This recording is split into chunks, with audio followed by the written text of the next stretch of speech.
Hello and welcome to an Everyday Canines video. In this episode on the Beginner's Agility series, we're looking at wing wraps and the cues you have for them. Now, a wing wrap is when the dog comes to a jump and they have to turn it tightly 180 degrees, crossing the jump and then coming back on themselves. So like this.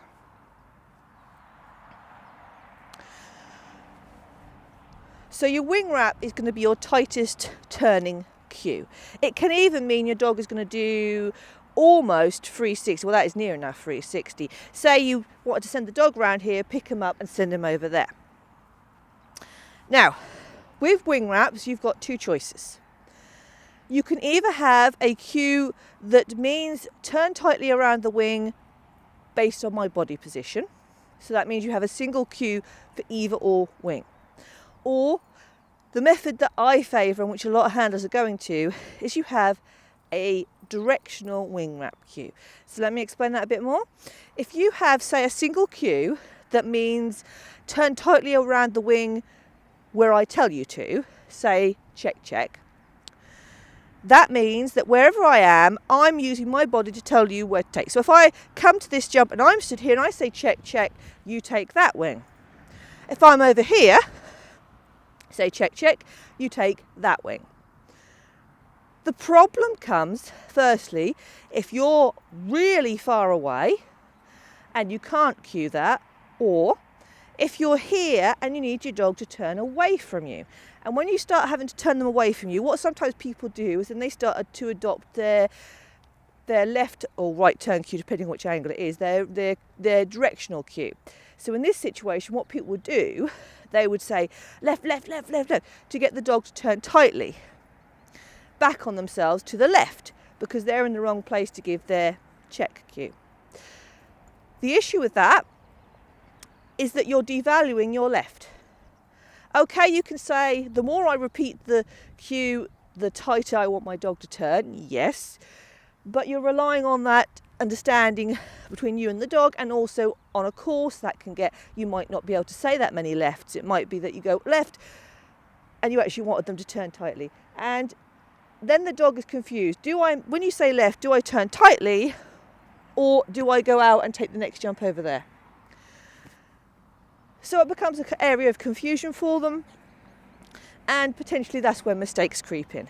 So I prefer to have the directional cues, to which mean either turn right or left, or turn tightly towards me and turn tightly away from me. So that's there's two options you can have with the directional cues. So let me explain that.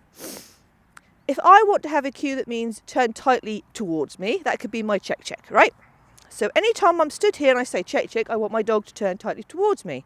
Doesn't matter which wing I'm on, they turn tightly towards me. If I want a cue that tells my dog to turn tightly away from me, then I could have a different word. Say like, I don't have a word for this, so say like, for the sake of argument, sausages.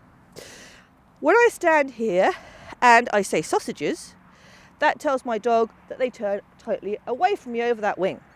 When I stand here and I say sausages, vice versa. So you've got two cues, but they are contextual because they are reliant on the dog knowing where your body is and seeing you in the right place. That's okay. If you can get to where you need to be when you're running your dog, not an issue. You can use them. You may find you come at situations on courses where there could be grey areas. For instance, supposing I come up here, right? Now, this is a check maneuver, yeah. I want them to turn towards me, but because of my body position, is there the slight question of my dog going that way? Probably not, because if they're this side. But what if I'm further away and I'm coming straight at the jump?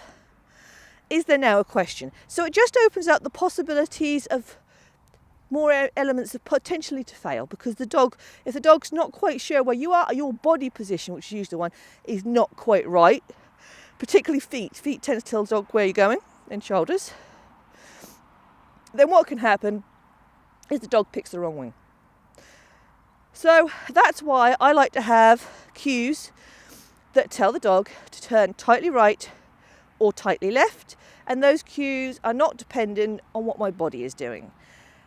I will be honest, they are probably the harder version to teach, to be truly independent. Many people have ones that look like they are directionally independent, but actually what it is the dog is still using body cues, such as an arm signal, to actually get it right.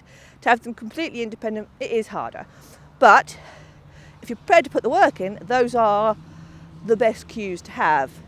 So, teaching wing wrap cues. What are the foundations? Now I've explained the different cues to you, what are the foundations? Very similar to what we do with the directional cues, we want to shape them. Now, in actual fact, if I'm starting, I might not even have this wing here. So I'm going to teach, or for a difference, because I have a tendency to always go to the right first. That's my little habit, so I have to change it. So let's just move this wing out of the way. All I've got is one ring. Okay? And now, what I can do to start shaping my dog, and you might have played games where you get your dog to go around a cone, so they know what they're doing, and everybody has gathered because they all think, oh good, something's happening.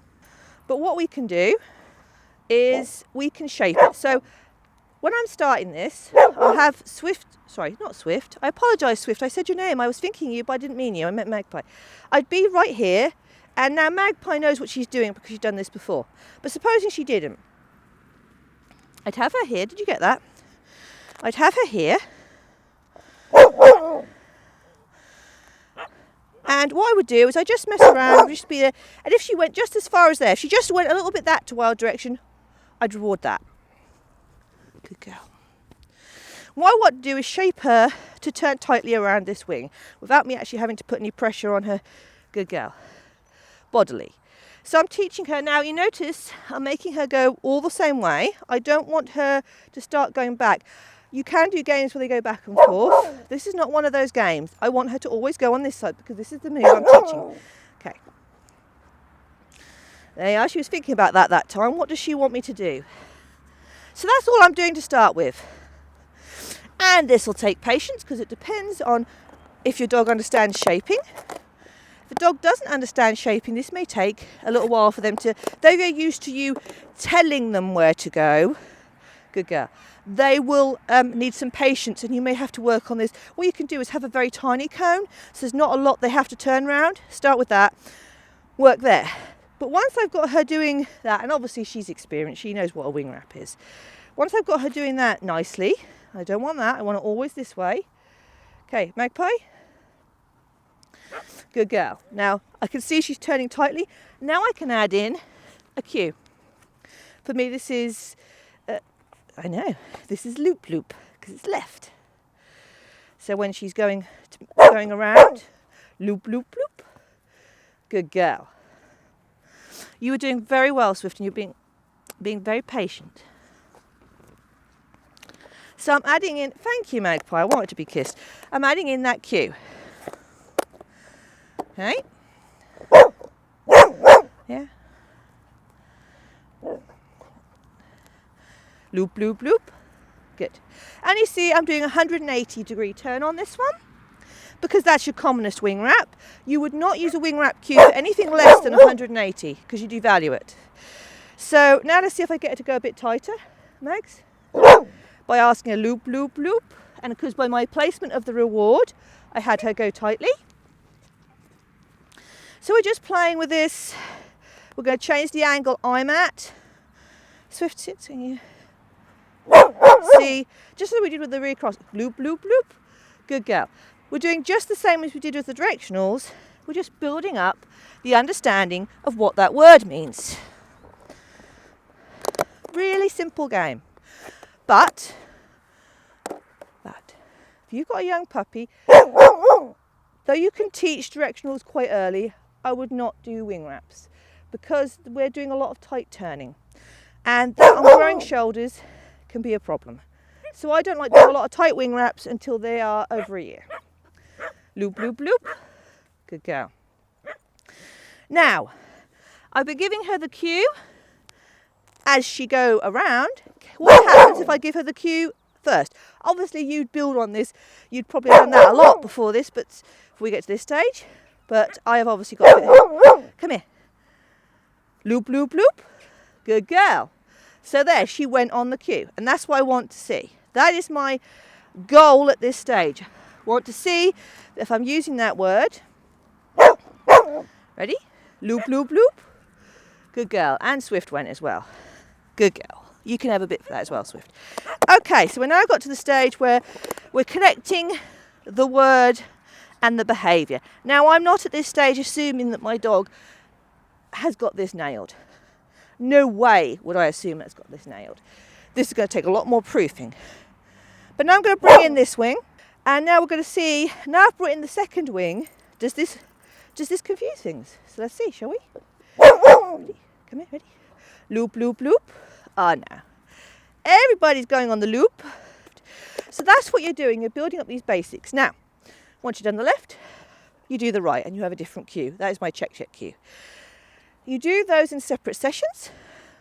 Once both are looking really confident and you can add a bit of distance into them, then what we start doing is we start mixing it up. But we'll talk about that more in a later video and we'll build on that. So that's what you're going to do to start building up your wing wraps. Do not overdo your wing wraps because, as I said, they are hard on the shoulders. I do not do my wing wraps every day. Maybe, I wouldn't even say I do them once a week once they know what they're doing. But I tend to do more of the rights and left because it is tiring on the shoulders. They're doing a turning each time, even on a wide ring. I prefer doing it on these to those short uprights because then they have to turn really tightly. And they are turning wider and they're not going too fast, so it's not too bad. But you're still doing a lot of work turning. So don't overdo it, that's all I'm saying. So that's what you need to know for your basic wing wrap foundations.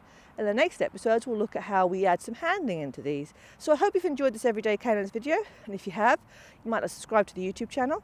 Click the bell icon, you'll get notifications of when new videos are out. And you can also find us on Facebook and Instagram. And I hope to see you all again very, very soon.